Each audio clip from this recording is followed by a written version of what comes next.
ముందుగా అందరికీ కూడా జై శ్రీరామ్ అండి. నమస్కారం. సో ఈరోజు నేను క్యాప్ తీసి నేను మాట్లాడాలనుకుంటున్నాను. ఈ క్యాప్ వల్ల నాకు బీపీ రేజ్ అయిపోయి చాలా సీరియస్ అయిపోతున్నాను అనమాట ఈ క్యాప్ వల్ల. సో చాలా కూల్గా మాట్లాడతాను ఇప్పుడు.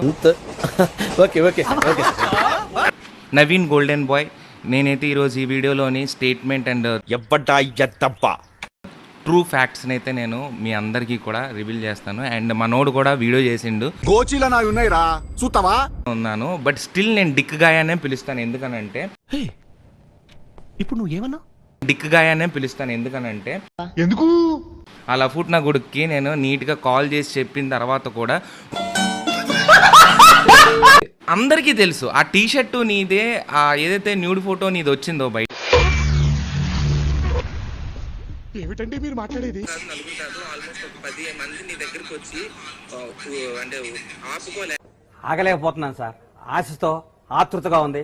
నీ బాడీ చూసి నీది చూసి పిచ్చెక్కిపోయి వాళ్ళు మీకు మెసేజ్ చేస్తే ఈ రోజుల్లో ఆడపిల్లల టేస్ట్ పూర్తిగా పడిపోయిందయ్యా. ఇన్ఫ్లుయెన్సర్ గా వాట్ యు డిడ్ నువ్వు చెప్పాలి కదా, తప్పు కదా. తెలీదు, గుర్తులేదు, మర్చిపోయా. ఇన్ఫ్లుయెన్సర్ స్టేజ్ లో ఉండి నువ్వు హనుమంతుడు భక్తుడు అయి ఉండి ఆ అమ్మాయి నీ దగ్గరికి వచ్చి ఇలా మాట్లాడితే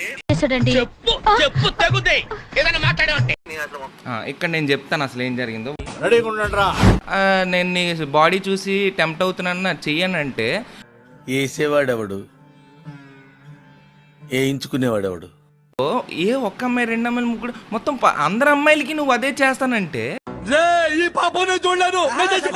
ఆడవాళ్ళు ఎవరైతే వాడికి షేర్ చేశారో బట్టలు ఇప్పేసి మీరు షేర్ చేశారని చెప్తున్నాడు. సిగ్గు లేదు మీ అందరికి. మీరు ఫస్ట్ ఓపెన్ చేసి చూపిస్తేనే నేను ఓపెన్ చేసి చూపించానని డైరెక్ట్ గా చెప్తున్నాడు నాకు కాల్లో. ఇప్పుడు నేను ఈడిని నమ్మాలా మిమ్మల్ని నమ్మాలా? మీ ఆడవాళ్ళందరూ వచ్చేసి అన్నయ్య మీరు ఎలాగో మాట్లాడరు, నీ ఒపీనియన్ ఓడరా అడిగిండు, మాకే నీ మీద ఒక ఒపీనియన్ లేదు అన్న ఇలాగ మెసేజ్లు చేస్తే నేను ఎలా చేయకుండా ఉంటాను అన్న టెంప్ట్. అవునాడు మొగోడు, ఆడు ఏంటి ఆడు చెప్తే చేస్తాడు. ఇప్పుడు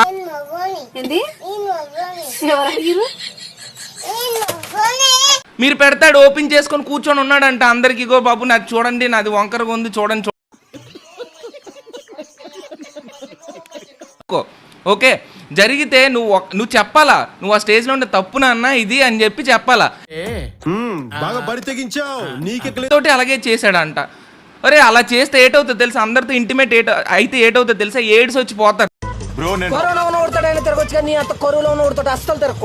తమ్ముడు బొర్ర ఉండాలి తమ్ముడు. ఒక మాట అనేటప్పుడు నువ్వు నా రాత్రి ఒకలాగా మాట్లాడు, మార్నింగ్ ఒకలాగా మాట్లాడు. రాత్రి జరిగిందా? అబ్బే ఏం జరగలేదే. నిజాలు అని చెప్పి అర్థమైపోయింది. ఓకే ఇదంతా కాదు కానీ మీకు మాత్రం నమస్కారం రా బాబు. ఇంకొకసారి ఇలాంటి లంగా పనులు చేస్తున్న మీరు దేవుడి పేరు పెట్టి మరి మాట్లాడద్దు. ఇప్పుడు చూడు నాన్ వేసినా ఉన్నాడు, ఆటగాడు అని ఫ్రాంక్ గా చెప్పుకొని తిరుగుతాడు. మీరు అలాగే తిరిగి చెప్పుకోండి, తర్వాత మీరు కూడా ఏం చేసేది ఏమి ఉండదు అక్కడ. ఓకేనా? జై శ్రీరామ్ అండి, జై హింద్.